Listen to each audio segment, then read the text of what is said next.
do me a favor? Could you put your left hand on the Bible, raise your right hand for me? Do you solemnly swear or affirm to tell the truth, the whole truth, and nothing but the truth, so help you God? Yes. Okay, get yourself seated and comfortable. And once you are, can you state your full name for the record and spell your last name, please? Pamela Gould, Gould. Ma'am, I'm just going to ask you to do me one favor. During the course of your testimony, please keep your voice up. Jurors number 15 and 16 in the back corner over there, they need to hear you. Okay. Okay? All right, thank you. Ms. Mastalone, go ahead. Good morning. Ms. Gould, can you please introduce yourself to the jury? Good morning. My name is Pam Gould, officially Pamela, but I use Pam. And what is your current occupation? I am retired. And what's your educational background? I graduated from Montclair State College in December of 1984 with a bachelor's in business administration. And are you married to Dr. Jack Gould, who we just heard from? Yes. Okay. So obviously we just heard from your husband, so we already have, background. We know that you and your husband were neighbors with the Caneiros for many years. So I just want to focus on the nature of your relationship with them. Okay. Generally, can you describe your relationship with Paul and his family and how it developed over time? We were very, very close for 25 years or so when we were back neighbors. They moved in about 6 months after we did. Our children are all about a year staggered apart. So the kids became fast friends, and we became fast friends. Over the years, we became closer and closer, really extended family. And what kind of things did your family and the Caneiro family do together? A lot of hanging out in our backyards, but we also vacationed together, dinners out, dinners in, movies. We went to a couple Broadway shows, traveled a couple times together as families, lots of barbecues in our backyards. So did you consider yourself and your family close to the Caneiro family? Extremely. Okay. And did you consider them like family? Absolutely. Extended family for sure. And in the Caneiro family, how often would you see the Caneiros? Susan and I spent much more time together than with the kids when they were younger, but Susan and I would spend maybe 2-3 days a week together, sometimes more. In the summer, we would just be out in the yard with the kids, but on average, probably 2 to 3 times a week. Were there times when you would see her more than that? Yeah, for sure. In the summers, we would basically see almost daily. If the weather was good, we'd be outside with kids playing. They had a pool, we had a pool. We would go back and forth between the 2 yards. And since you were close with Susan and Paul and their family, and spent a lot of time together, including the summer barbecues and things of that nature, did you also have the occasion to spend time with Keith and Jennifer Caneiro and their family? Yes. And can you explain how you came to know them? Well, they were always present for Christmas Eve, was always at the Caneiro house. So Keith and Jen were always there with some other people, on and off, whoever it was that year, but they were there every year for Christmas Eve. And then when we would just be in the yard, if it was a barbecue or one of the kids' birthdays or a 4th of July weekend holiday, they would come over and spend the day in the yard with the Caneiro family and my family. And so based on how well you knew the Caneiro family, how would you describe Paul? Paul is very intelligent, very well read, sometimes opinionated, but a very kind, giving soul. And would you consider him like a helpful person? Extremely helpful. He would offer up advice and physical help whenever there was a problem with our pool or our internet, which I'm sure my husband spoke about, Yes. that kind of stuff. You mentioned, what was his demeanor like? What was his demeanor like? He was very jovial and even-tempered.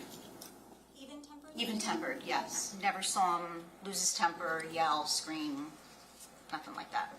Okay. And based on how well you knew Paul and Keith and the interactions, like the frequency you would see them and your interactions with them, I want to ask you about the nature of their relationship. How would you describe Keith and Paul's relationship? Very close. Very close. And can you explain more about that? Paul was very protective of Keith, took care of Keith, that I saw personally, but we also heard stories of when they were growing up. So I don't want to elicit any hearsay, nothing that anyone else said. Okay. Just based on your personal knowledge and what you know and what you've observed and what you've seen, is there anything else that you can tell us about just, either the bond between Keith and Paul or how close they were, things of that nature? They were very close. They spent a lot of time together, obviously working together, but also outside of work. They spent a lot of time together. And what about when Keith went back to school? Paul was 100% supportive.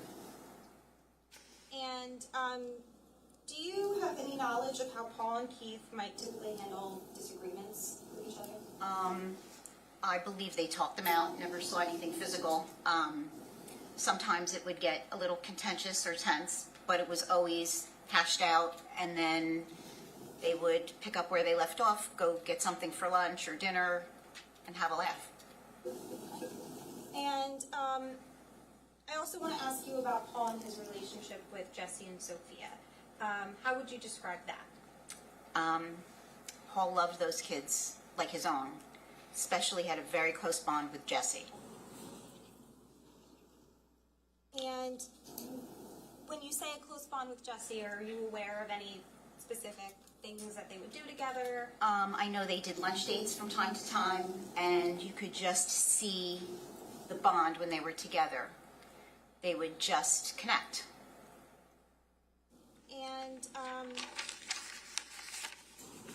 you aware of any renovations that Paul and Susan had in their house? Yes. And what was the approximate time frame of the renovations? It was over the course of a couple of years. I don't remember what years those were, but it was over the course of a few years. Was it like closer to, just approximate, was it like after 2015 or around that time or Probably closer? around 2015. Around then? I think so. And you said over the course of a few years? A couple of years, yeah. Okay. And can you tell us, based on your knowledge, like what do you know about the renovations? It was a full house reno, done room by room. Bathrooms, kitchen, new floors, sheetrock, moldings, everything was replaced and updated. And how did Paul, like when he would talk about the renovations, how did he express himself? Without saying what he said, but what was your general impression? Oh, he was very excited. He was very involved he did a lot of research on all the products, and he was very excited about updating everything and like to talk about it a lot. And was there anything, Sorry. are you aware of a backpack that Paul typically had? I know he had a backpack, yes. Okay, and do you know where he kept it or where? I believe it stayed in the car most of the time.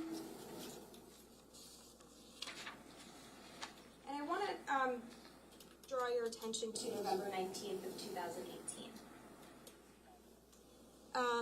Do you remember that? I do. And what, if anything, was special about that day? That was my birthday.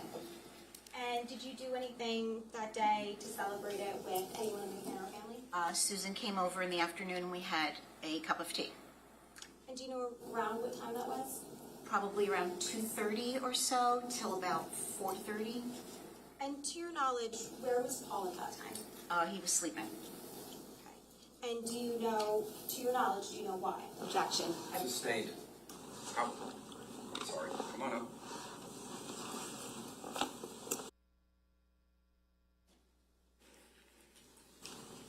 Based on how well you knew the Caneiro family, was it usual or unusual, either way, for Paul to be sleeping around that time? It happened periodically. It wasn't a daily thing, but it did happen periodically. Okay. And do you know why? Objection. Don't answer that. Ladies and gentlemen, can you go in the jury room for a second, please?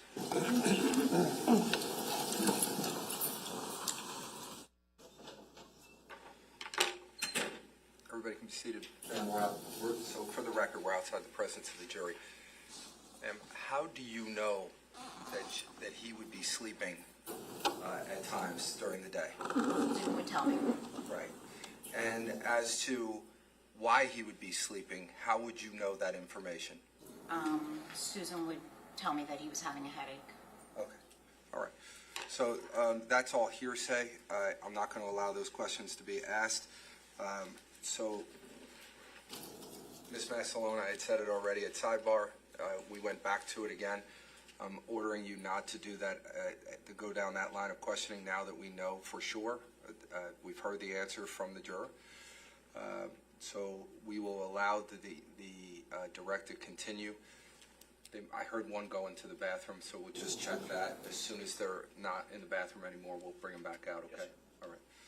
Can I just put my position on the record, which is simply that even if it is hearsay, it falls under the exception of state of mind and present medical condition. I understand the court had a prior ruling with respect to the time frame of when Keith was on the phone with Paul that evening.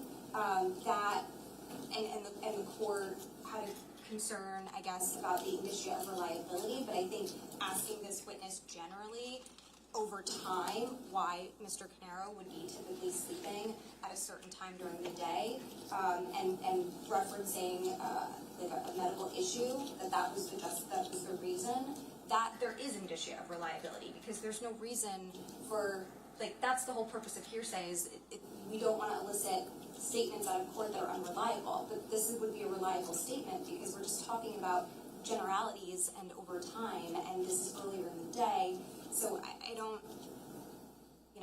even if it is hearsay, I think it does fall under an exception.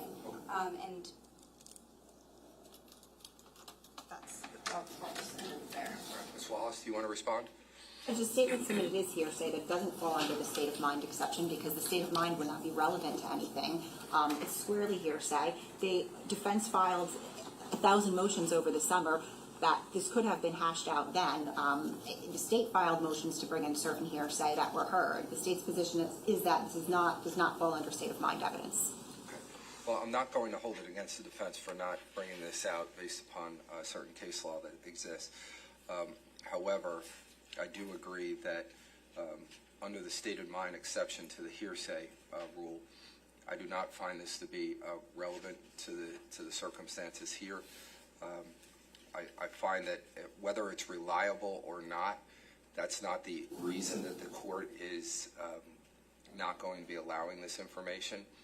It's the question really is for this court is what is the relevance to this information as it relates to this case. I don't find it to, one, be relevant, nor, number two, do I find it fits under the exception of the state of mind and or any other hearsay exception.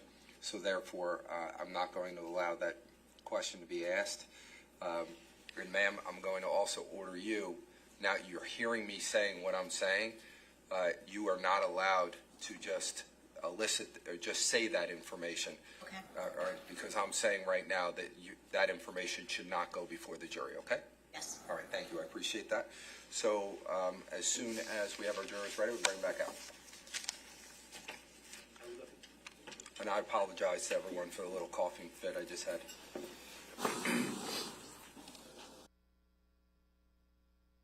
Direct examination, go ahead. So we were discussing November 19th of 2018, and it was your birthday.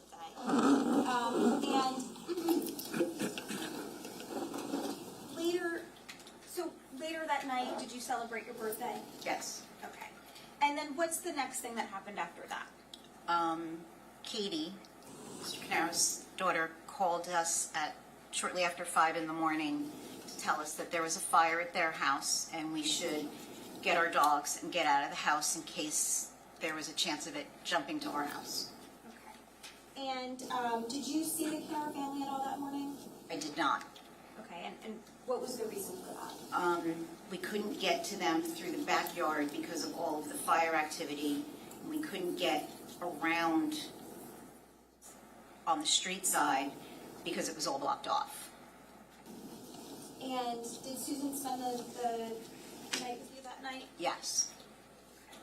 And obviously a lot of time has passed since November of 2018. Are you still close with the Caneiro family? Yes, very much. Thank you.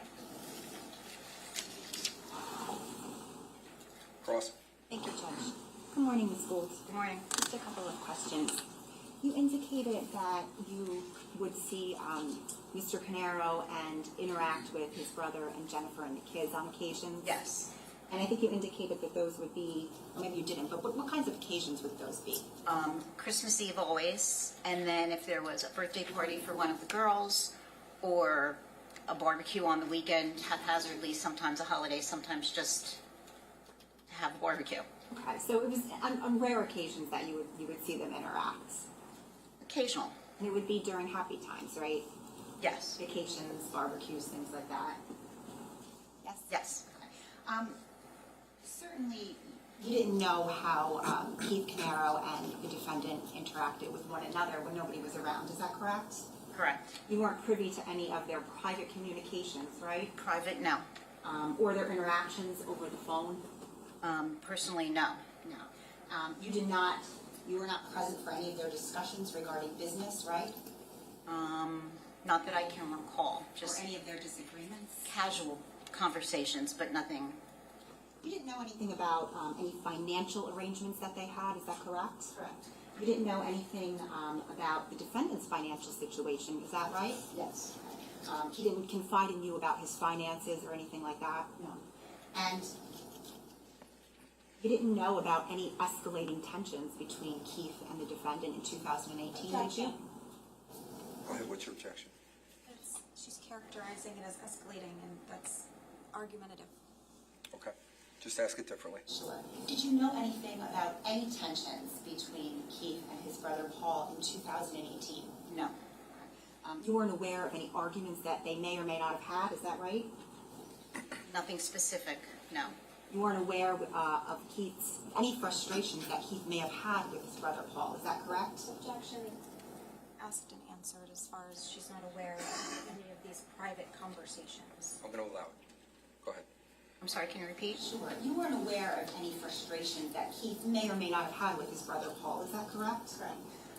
You weren't aware of any future plans that Keith may or may not have communicated to his brother Paul about their businesses, is that correct? Yes. Correct. Correct.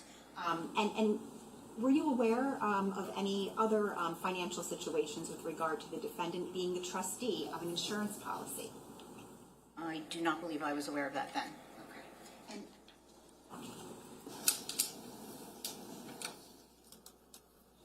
is it fair to say you were closer with Susan Caneiro than you were with Paul Caneiro? We spent more time together, yes. And in fact, you indicated you saw her on November 19th. Yes. You guys had tea together? Yes. All right. Did you see the defendant on that date? I did not. And certainly you did not see Keith on that date, is that right?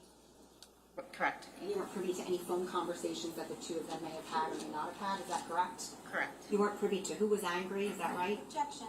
Again, just this has been established. I'm going to sustain the objection to the form of that question. So you can ask it differently, but I think that question is improper. Go ahead. Ma'am, were you aware of any communications that Keith and Paul had on the night of November 19th? No, I was not. So you were not aware of any ultimatums that Keith had given Paul that Objection. night? Yeah, I'm going to sustain the objection. She doesn't know, so she doesn't know. We're going to leave it there. You indicated that you were close to Susan Caneiro. Were you aware then that she and the defendant slept in separate bedrooms? Yes. Were you aware that Susan actually slept in the master bedroom? Yes. Were you aware that the master bedroom right beneath that is the origin of the fire? Yes. I have nothing further, Judge. Okay. Any redirect?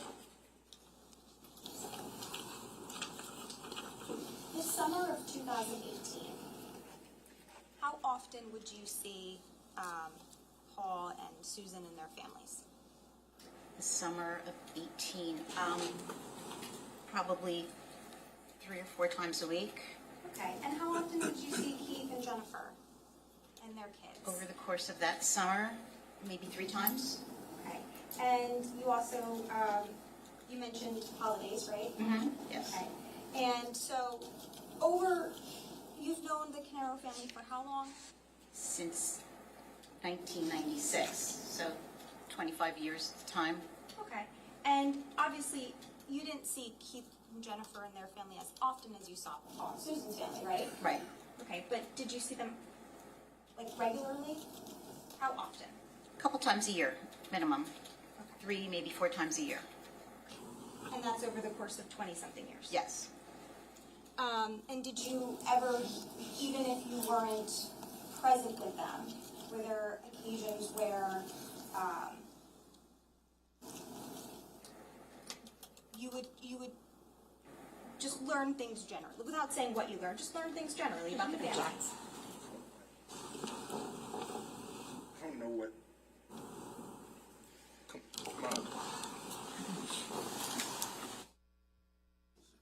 Ladies and gentlemen, I'm going to sustain the objection to that question, but I'm going to allow a new question. Go ahead. Ms. Gould, did you talk to Susan regularly? When? Just generally Oh, over the yes. course of all the many years you've known Yes, her? absolutely. And did you also talk to Paul regularly over the course of the many years you've known him? Less frequently, but regularly, yes. Regularly. Yes. And when you would talk to Susan and Paul, or maybe their children, was a topic of discussion often family? Periodically. Sure. And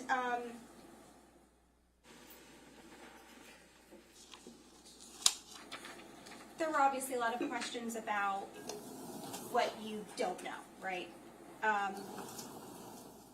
Was your relationship with Paul and Susan and their family, and Keith and Jennifer, was it more personal or was it business? Personal. Okay. And obviously you can only speak to what you know, right? Yes. Based on what you do know, did you ever have any concerns about the relationship between Paul and Keith? Objection. Sustained. Before that question. I'll just ask you this one more time. Based on what you do know, how would you describe the closeness of Paul and Keith and their families? They were very close. Paul loved Keith and Jen and those children. Thank you. You can step down, ma'am.